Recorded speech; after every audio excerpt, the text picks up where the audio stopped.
네, 오늘 자동차와 관련해서 반가운 소식이 나왔죠. 현대차를 비롯한 자동차 5개사 내수 수출이 3개월 연속 증가를 했다라는 부분인데 마냥 좋아할 수만은 없는 것이 미국의 인플레 감축법 IRA에 지금 불확실성에 놓여 있는 자동차 업종이기 때문입니다. 오늘 그래서 특별히 한국전기차협회 회장이면서 이 대림대학교 미래자동차공학부의 교수님 또 전화 해보겠습니다. 김필수 교수 연결돼 있습니다. 교수님 안녕하세요. 네, 안녕하세요. 네, 일단은 오늘 나온 소식부터 알아보도록 하죠. 내수 그리고 수출 모두 증가를 했다라는 소식인데 그동안 좀 자동차 판매를 억눌려왔던 차량용 반도체 이슈가 점점 해결 국면을 맞이하고 있다라고 봐도 무방할까요? 어떻습니까? 괜찮습니다. 이 차량용 반도체가 작년에 비해서 올해가 점차 풀리고 있는 것은 사실입니다. 네. 그러나 이게 완전히 풀리기에는 한 2년에서 3년 정도 더 갈 것으로 좀 보고 있습니다. 워낙 이 누적된 부분들도 있고 또 전기차 전환이 되면서 내연기관차에서 이 전기차 쪽으로 전환되고 또 자율주행 쪽으로 들어가면은 차량용 반도체가 한 2배에서 2.5배까지도 증가할 수가 있기 때문에 그런 측면에서 2, 3년 더 걸린다 이렇게 볼 수가 있고요. 이렇게 실적이 좋은 것은 역시 코로나가 풀리는 부분들 또 차량용 반도체가 풀리는 부분도 있지만은 현대 기아차 자체가 워낙 제네시스라든지 이런 여러 가지 모델들이 미국 같은 데서 워낙 판매가 2.5배에서 3배까지 증가를 했습니다. 여기다가 전기차 같은 친환경차도 역시 2배 이상 판매가 증가됐고 그러므로 인해서 양적인 팽창도 있었지만 특히 질적인 팽창, 즉 영업이익률에 대한 부분들이 상당히 많이 증가한 것이 상당히 중요한 의미를 갖고 있는데 이 흐름을 타는 것이 무엇보다 지금 시점에서 가장 중요하지 않나 이렇게 말씀드릴 수가 있습니다. 네. 하지만 앞서 말씀드린 것처럼 지금 불확실성이 상당히 미국의 인플레 감축법과 관련해서 있는 상황입니다. 실제로 지금 미국의 현대차 기아의 미국 내 전기차 판매량이 급감한 것으로 나타났기 때문인데 현대차 사장도 인플레법이 북미 판매에 미친 여파가 크다라고 얼마 전에 또 발언을 하면서 오늘 뉴스로 전해지고 있거든요. 이 여파를 우리가 어떻게 계산을 해야 될까요?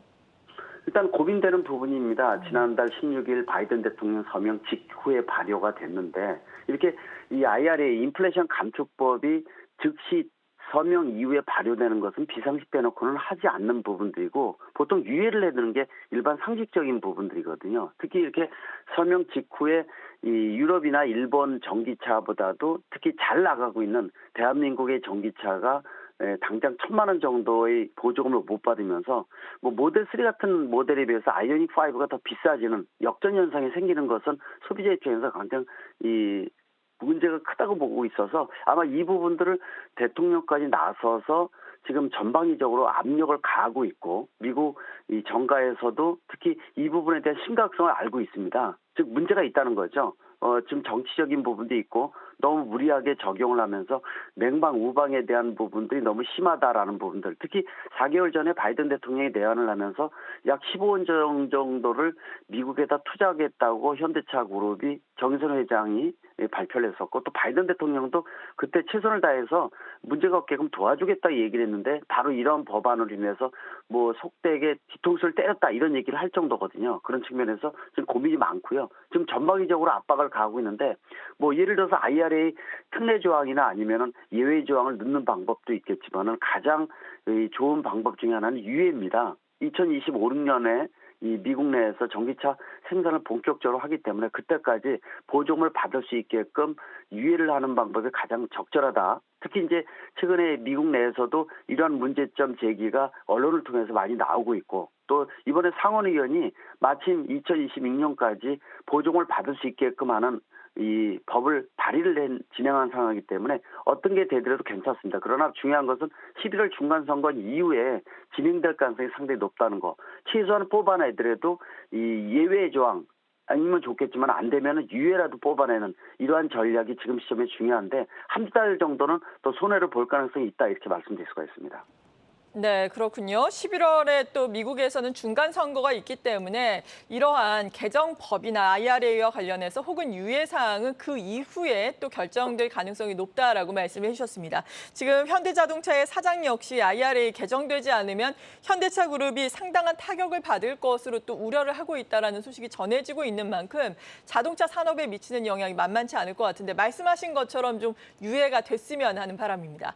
그리고 또 미국에는 평균 연비 제도가 있다고 들었거든요. 그러니까 네. 그동안은 현대차, 기아가 미국에서 전기차를 많이 판매를 하면서 이 평균 연비가 낮아지는 효과가 있었는데 최근에 IRA로 인해서 전기차 판매가 급감을 하면서 평균 연비가 올라가고 이에 따라서 미국에서 이 내연기관차 판매로 인한 과징금도 또 내야 한다 이런 얘기도 들었거든요. 그 과징금 규모도 만만치 않다. 뭐 2년간 4조 7천억 원이 넘을 것이다라는 분석을 들어봤는데 우리나라 자동차 업체들의 가격 경쟁력이 또 무너지는 거잖아요. 이 부분은 어떻게 해석하세요?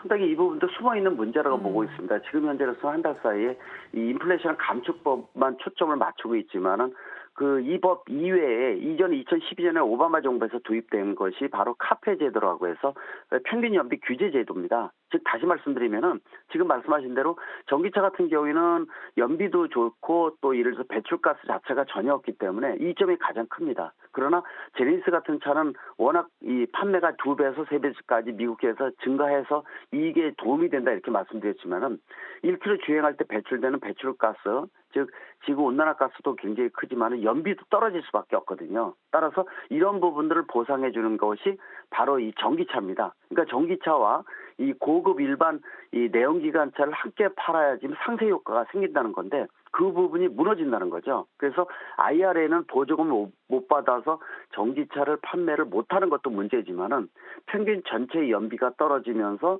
2012년에 시작된 특히 트럼프 대통령 때는 좀 주춤했지만은 다시 바이든 대통령이 취임을 하면서 기후변화에 대한 부분들을 강조하다 보니까 이런 카페 제도, 평균 연비 규제 제도가 강화되기 시작했습니다. 그런 측면에서 숨어있는 이 문제로 인해서 IRA로 인해서 생기는 전기차 판매의 급감에 대한 손해도 봐야 되고 또 전체 평균 연비가 떨어지면서 또 벌금에 대한 부분들 일종의 범칙금 개념이거든요. 이 부분이 천문학적으로 늘어날 가능성도 있기 때문에 더 큰 손해를 우리가 받을 수 있다는 거기 때문에 두세 가지가 겹쳐 있다는 거. 이 부분도 우리가 좀 유심히 보고 하루속히 이 인플레이션 감축법을 통해서 전기차 판매가 늘어날 수 있게끔 만드는 거. 이 부분이 굉장히 중요합니다. 그만큼 미국 내에서는 이 기후 변화 또는 내지는 연비라든지 이런 규제가 2, 3중으로 겹쳐 있다는 거. 이것도 한번 유심히 보시면 좋을 것 같습니다. 네, 지금까지 대림대학교 미래자동차공학부의 김필수 교수였습니다. 감사합니다. 네, 고맙습니다. 네.